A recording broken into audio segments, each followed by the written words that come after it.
Welcome, everyone. My name is Karen Davis, and I'm the Publications Director for the Camera Club of Richmond. This is the next in our continuing series of spotlights. We are spotlighting one of our newer members, and I guess maybe I could call him a recycled member because he was a member years ago. We'll get him to tell us a little bit more about that. But this is Dan Mouer, and Dan is a retired professor from VCU. He is also a retired anthropologist and an archaeologist. He's got lots of great stories to tell. So with that, I am going to introduce Dan and first of all, have him tell us a little bit about himself. Hi, Karen. I'm glad to be here. Thank you for bringing me here to talk a little bit about myself, which is not usually my favorite thing to talk about. But anyway, who am I? I'm 76 years old. I'm married happily for a little over 40 years. I have one child who is 56 years old and two granddaughters, and they all live in the Richmond area. I like to say that I was conceived in Richmond. My mom and dad were both in the Navy in World War II, and I was born right after the end of World War II. So I was conceived here, but I was born in Key West in the Navy hospital down there. I was raised in Pittsburgh, Pennsylvania, and I have to say that I left there early on at the age of 17 to go off and live anywhere but Pittsburgh. I went back there eventually to complete my PhD at the University of Pittsburgh, but I have lived all over the country, but most of my adult life here in Richmond. Beside my doctorate in anthropology, I have a certificate in motion picture production from the Germain School of Photography, and I took numerous postgrad level studio courses in photography from while I was at VCU, while I was still active there as one of the benefits of my job. And I need to thank George Nan, who was very kind and generous in his time in helping me learn studio work. I have been retired now since 2000 or January 1st of 2002. And ever since leaving my full-time job, I have spent most of my time pursuing creative work in photography, printmaking, and motion picture production. Now, my motion picture production, before you get a grand idea of what I might mean, is what I call just for fun movie making, or sometimes I refer to my productions as fine art home movies. So you'll to keep that in perspective. But I was a member of Art Space Gallery for 9 years. I've been a member on and off of Studio 23 for about 15 years. I've had a number of exhibitions, both solo and small group, and many participated in many large group exhibits throughout the Richmond area in these last 20 years. And so I really consider myself now primarily a photographer, an avocational photographer, not a professional photographer, but that's what I do with my time. All right, well, it sounds like, yeah, a lot of varied experience there. I love it. And you mentioned about your exhibits, and I'll just sort of jump ahead in my interview here and announce to the folks that Dan has accepted the position of exhibit director for Camera Club of Richmond for the remainder of this year and maybe on into the future. But with that background, I think that highly qualifies you to step in and help us with the, I think, 5 exhibits that we have planned within the next 12 to 18 months. So we're looking forward to pulling on that knowledge, if you will. We appreciate you stepping forward to do that. Well, I'm looking forward to it. I'm looking forward to lots of Camera Club members helping to hang these exhibits and contributing to the exhibits. Yeah, well, we have a great team of volunteers that like to do Good, that. And good. yeah, hopefully we'll encourage some more people to participate. So in addition to your photography and your work with your motion pictures, as we'll call it, do you make art in other medium? I see some things behind you there that look like they might be some of your creativity there. What else do Well, you like to do? I do printmaking, but the pictures you see up here behind me are paintings done by my spouse. Rob is a uh, fiber artist, a painter, a printmaker, and a jeweler. And I mean, Rob works continually in the arts. I mean, all day, every day, in a way that I don't know where the energy comes from. But but that's what that is. But I like printmaking, and I have done a lot of printmaking. In fact, I started doing that probably 30 or 40 years ago. Silk screen printmaking, etching, a variety of the traditional methods and some not so traditional methods. And most of my prints that I make or start out at least partly as photographs. So I use bits and pieces of photographs that I can convert in various ways into etchings, intaglio prints, for example. Or I use a transfer printing method in which we basically use a computer to put an inkjet image on a tissue, an intermediary substance, and then it's hand rubbed or run through a printing press to print it on fine printmaking paper, things like that. So yeah, I do like to consider myself a printmaker. I like images on paper much more than I like images on screens, for example. To me, a true photograph or a print should be an object on a substrate, paper or other such thing. But that's just that's what I like to do. And those are the kind of things I like to make. So I've got, if you look behind me, let's see, over this side, you might see my flat file where I've got probably 20 some years worth of prints stored there. So yeah, so my creativity is designed at putting stuff on paper. There you All go. right. Well, you will be in good company with several members of our club who share Good. that sentiment that really isn't a photograph if it's still digital. So exactly, and that'll lead into many exhibits. Now, I understand that that you've had some exhibits recently. I think you mentioned a couple around here in the Richmond area. You want to talk a little bit about those?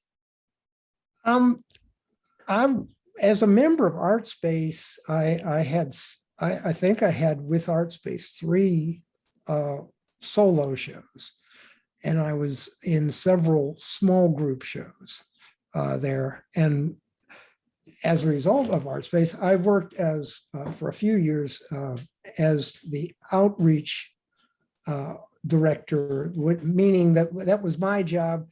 There is a lot so similar to the job you're talking about here. Is I was to go out and find venues besides in the gallery to exhibit ArtSpace artists' work and to set up and hang the works and so forth. Mm-hmm. So I've had a lot of experience in putting together exhibits, and I've been in several exhibits at various other venues and galleries here in Richmond, just all over the last 20 years.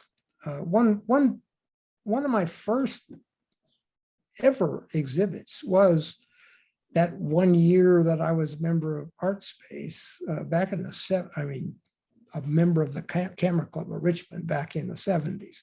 And I think I won a honorable mention for an exhibit that was sponsored by CCR, but it was I'm pretty sure the venue was the Jewish Community Center or something like that. But so anyway, so I've always enjoyed getting my works out on the wall somewhere.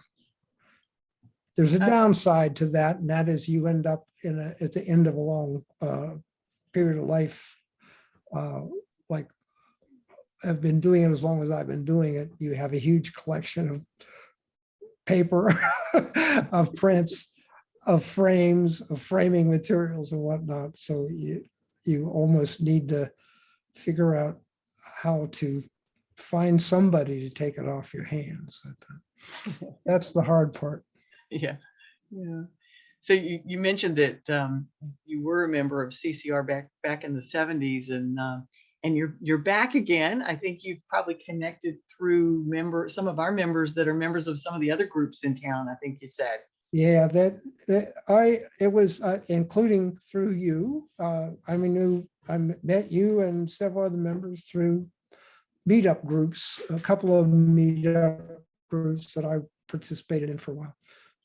Just trying to get out and find other people to shoot with, which I still think is fun. I have some limited mobility issues because I've got some physical handicap that slowed me down a bit. So I'm not doing so much of that. I'm not doing so much of the meetups, but I still try. I still like to go out and get out. And I think one of the reasons I really got attracted to come back to the camera club was as a result of my interest in interacting with other photographers. And then we had the great lockdown of the pandemic, as I like to call it.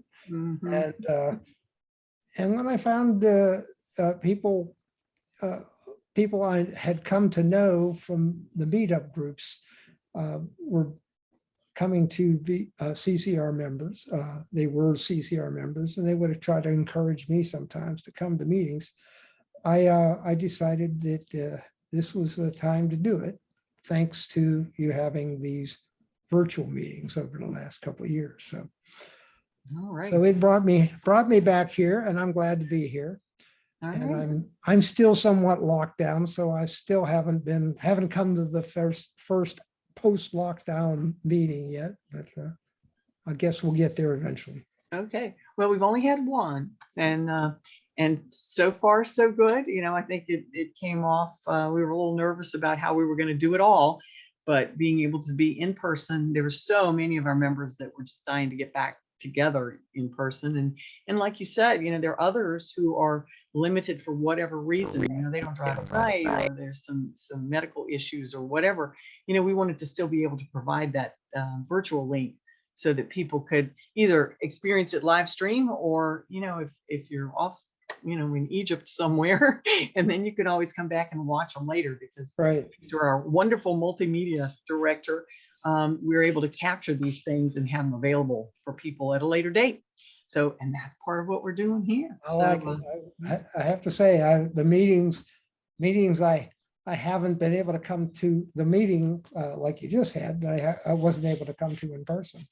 I enjoyed going online and watching it. So exactly, yeah, Fred did an awesome job, and he'll be back. That's the good thing. Okay, now we're excited to see some of your work. I understand you put together a little slideshow to show us some of your things. And I did. I think this would be a great time for you to bring that up and give us a little narration and some background on some of your photography work. It's always great to see other people's work. I remember when Fred did his presentation, Fred Morton, at our last meeting, he mentioned that one of the things that he liked to do was to look at the work of other photographers, you know, 15 to 30 minutes every day, just go look at other people's work to inspire you, to give you ideas. And so I'm here to be inspired. Well, let me try and inspire a little bit. Okay. Before we started talking, you asked me, you put the question to me of what kind of things inspire me, what kind of things, you know, make me want to go shoot pictures. Well, I think the way I work best is by having a project. I like to come up with an idea or a project, something that has caught my interest, and then I go out and I work sometimes for months, sometimes for years, on taking photographs that fit a theme. This is a picture from what has been my longest ongoing, and I might consider this just a lifelong project, that I call Doors, Walls, and Windows. And basically I enjoy going out and taking a look at the creations of human beings and the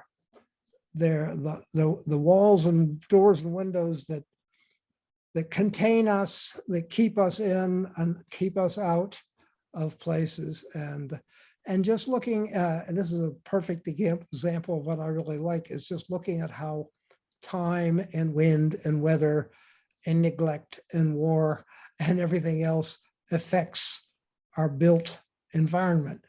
I don't want this to come across as though it were architectural photography, because that's not what it is. It's just a look at our world as we make it and as it comes unmade by natural forces and others. And these are a couple doors, walls, and windows pictures I'll show you just to inspire you.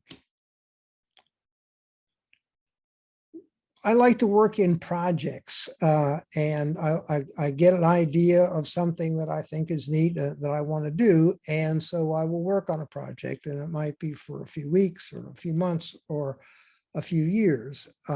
The picture on your screen is from a lifelong project. I really have been working on it for at least 30 years, called Doors, Walls, and Windows. And it's about the human built environment. I like to think of it as it's about those things that separate us, that keep us out, keep us in, give us a peek onto the world. And it's just about the things we build to make our world. But it's also about how the weather and time and circumstances affect them. So I love patina. I like to see the effects of time on the things I'm looking at, but that's sort of natural for an archaeologist, I suspect. This is another Doors, Walls, and Windows image. And I have them from all over the world, places I've been. This is from Benares in India, just a bit of folk art on the front door of a house. Other themes include my own life, other things that have caught my interest. So I have a series of selfies I've taken going back to the 1960s. This is my favorite picture from Vietnam when I was there. And back in the days, to take a selfie, the way you did it, of course, was you set up the exposure and the focus and handed your camera to a buddy and said, here, push this button. So that's what this is. I love to take pictures of people, and I am especially fond of pictures of kids. So this is Vietnam, an image from Vietnam, a young lady sitting on her front porch. I call this picture Quiet Time. Kids everywhere in the world are just worth spending some film or some digits on. And I just love doing that. This is another selfie this is a picture that I took within 2 or 3 weeks of getting home from Vietnam. It remains probably one of my favorite images that I've taken of me.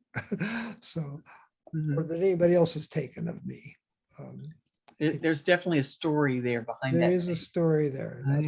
That's it.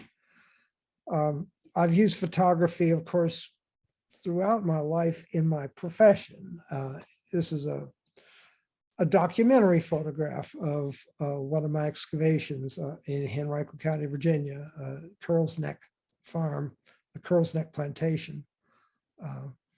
And it is a document, it's an illustration, but things like this have appeared in, I've had lots of work in Archaeology magazine and things of that nature. but they're also just cool to look at, and they can make a good piece of wall art in the certain circumstances. The anthropologist in me always is attracted to the people I meet everywhere in various cultures. This was from a story I was doing on craftsmen and artisans in India on a Fulbright fellowship back in 1980. Village potters and weavers. This is a silk sari weaver. While I was living and working in New York City, I used to go and take stories to various magazines and periodicals. And one of my favorites at one point was to go up to the Mideastern cabarets, just I'm west of Times Square in Manhattan, and go in. I call them cabarets. They're sort of generally known as belly dance clubs, and there were all those various Mideastern families come for their entertainment, and they are a big family thing. People, of course, are always a subject of interest to me. This is also from my New York period, just trying to find the visual interest on a human subject. This is a Richmond artist and musician named Danny Finney. That big glowing thing up on the wall behind Danny there is one of his sculptures. And there's just no people who are more fun to take on as projects than young people.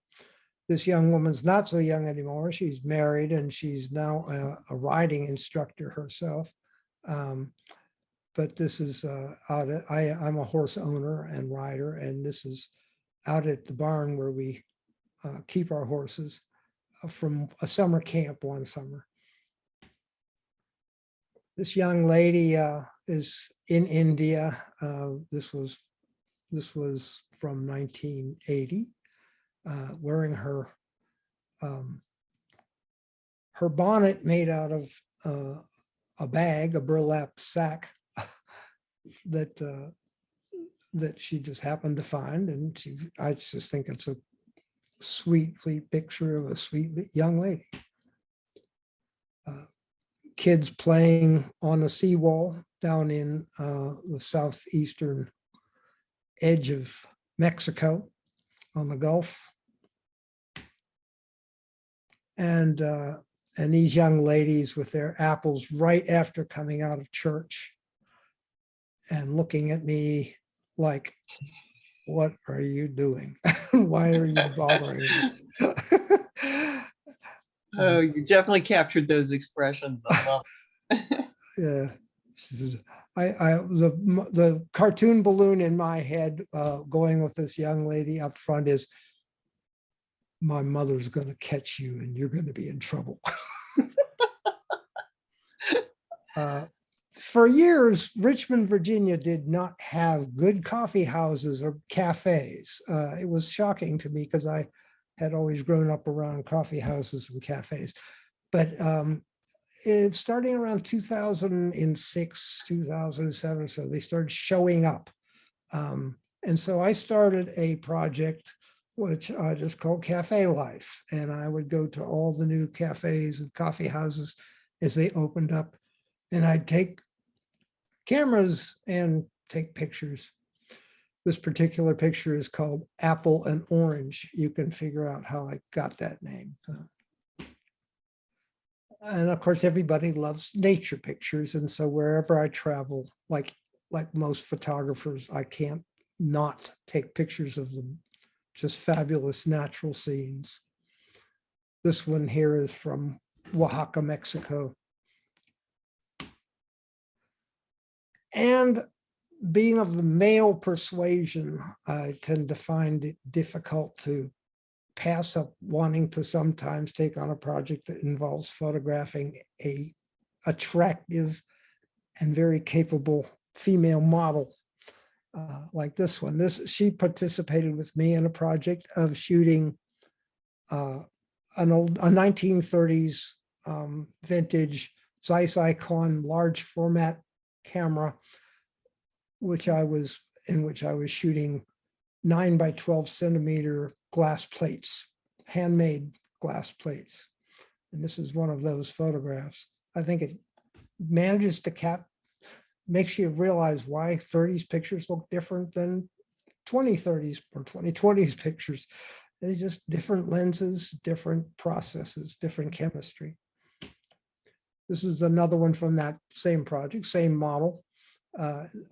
This is one of my glass plates that I dropped and broke or cracked and got splotches all over in my dark room working on it. But I think that crack and those splotches make the picture, at least as well as the model and her wardrobe. This is the same model, but shows something else that I love to do with my photographs is to, thanks to Photoshop and other software, is to make them into something that's not quite a photograph. In fact, distinctly not a photograph. This one is just one of my favorite pictures I've ever made. And it's every element in it is photographic. Every element in it comes from a camera. But it's not a photograph in any traditional sense. That would be gorgeous in our creative art category.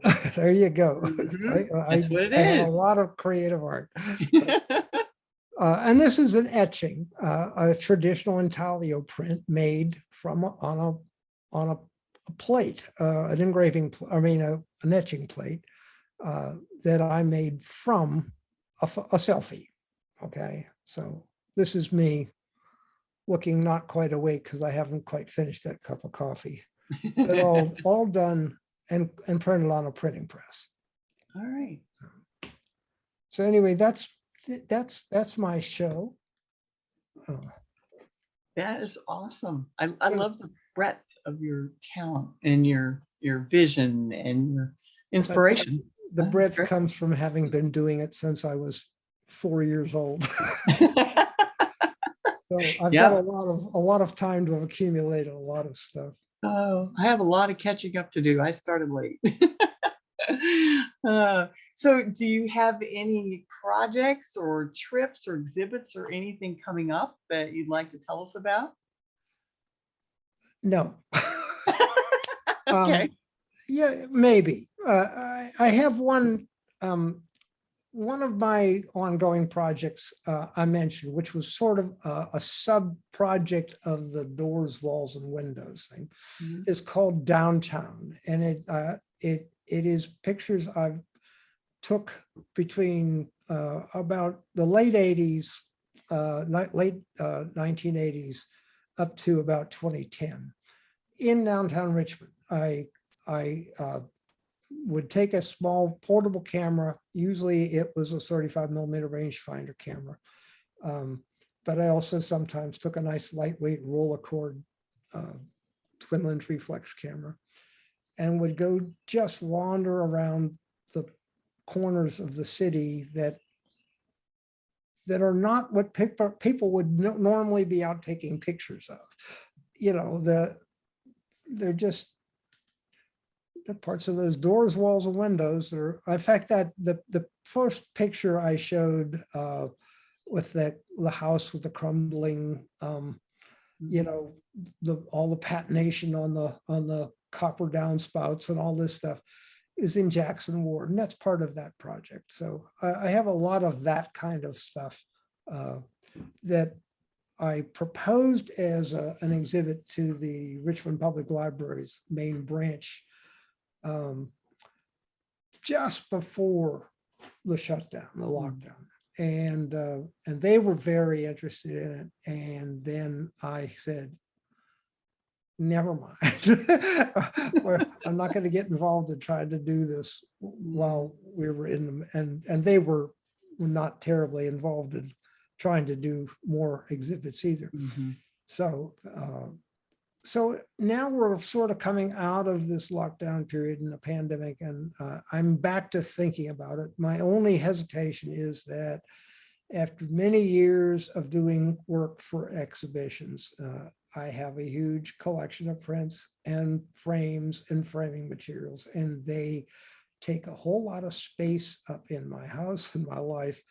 And I'm getting to the point where, do I really want to go out and spend all that money on more frames and cut more mats and have more photographs that people are not going to buy off the walls? I will sell a few pictures in every show I do, but there's always many, many more that don't get sold. So then you have to live with them. So Yeah. I'm skeptical. I'm not yet completely devoted to the idea of having another solo exhibition. Okay. Well, do you have an online presence? I think you mentioned something about a Flickr site that where you have some of your photos. We can at least see them online. Yes, I do. I have stuff on Flickr. I did have a very nice professional-like gallery for a while on Zenfolio. It was getting too expensive and I wasn't using it in a professional way, so I quit it. I am searching now for a new place to put up a good portfolio site. I've had a few of them over time, but Flickr is where you can go and see pictures, and they're not particularly well curated, and they're not set up in a good, beautiful portfolio style that you can do with a proper site. But my Flickr,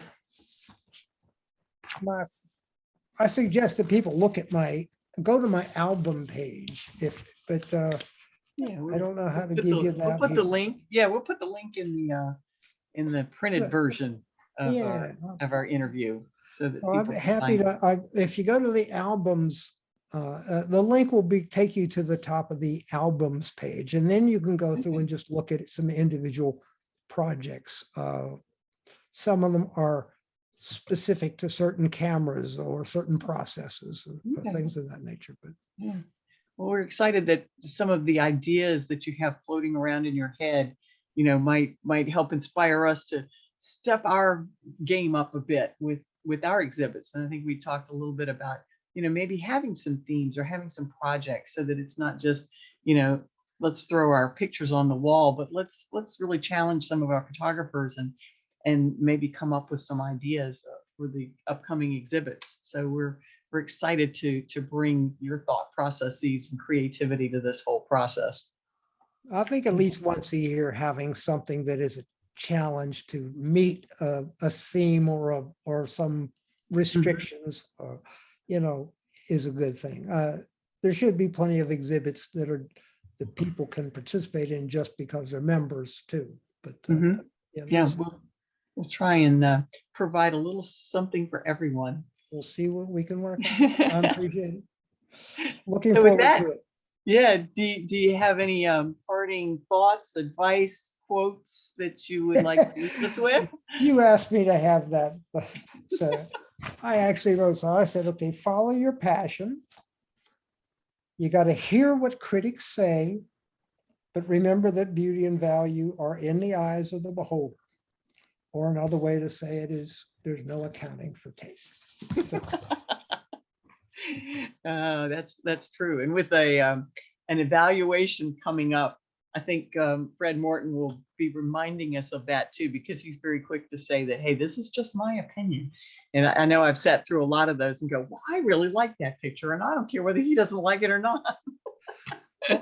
on the members' website, I am devoted to trying to get people to post pictures and to talk about them. It is my experience in working now for years with artists that artists are very, very shy about letting their work be seen and commented on, and commenting on other people's work. And that's just wrong-headed in my mind. We make this stuff and we want people to see it. Nobody wants to, be told, God, that's an ugly picture. But so you learn how to properly critique work, look Right. at it, to say what's good about it, what do you like about it, what might be done a little differently. Mhm. You know, I just think it's a skill that artists should have, is to know how to critique and to take criticism. Mhm. Yeah. So yeah, we thank you for energizing us with that meetup. I'm sorry, that Facebook group to allow us to kind of interact. It sort of was an outpouring of the pandemic where we just weren't connecting. We didn't have any means for connecting, and I think a lot of our members have really embraced that. So thank you for having that idea and getting that rolling. And I think we've got some more ideas that we're going to put out there for people to, like you said, share their ideas, be a little, bold, put the pictures out there and see what your cohorts have to say about it. So we do. We thank you for that and for your upcoming commitment to our exhibits. And I think it's going to be great. We're certainly glad to have you and appreciate you sharing your thoughts and your gorgeous photos with us today. So Glad to be here. Thank you. okay, thanks, Dan. Take care. Bye-bye.